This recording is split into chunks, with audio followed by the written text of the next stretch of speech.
Take, for example, the Trump-appointed Defense Secretary, Mark Esper, who a few days ago in the Rose Garden got really excited and blurted out this. Winning matters, and we will deliver, by the end of this year, a vaccine at scale to treat the American people and our partners abroad.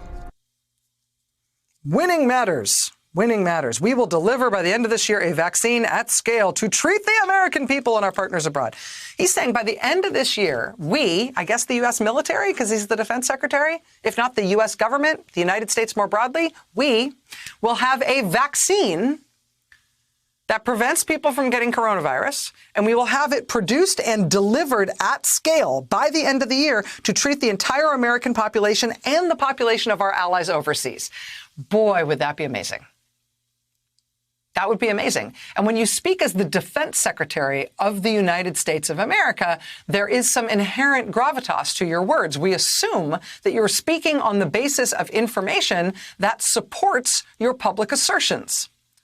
Well, on the basis of what information from the Defense Department did the defense secretary say, we are going to have a vaccine produced and delivered at scale by the end of this year, not only for the entire American public, but for other countries as well? On the basis of what information did he make this assertion? Well, I don't know. But Task and Purpose today reports on the internal guidance on such matters that's currently being circulated inside his department.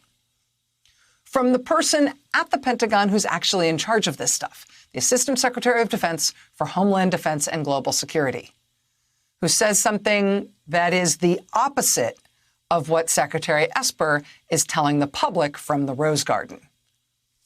Quote, the Defense Department should prepare to operate in a globally persistent novel coronavirus environment without an effective vaccine until at least the summer of 2021.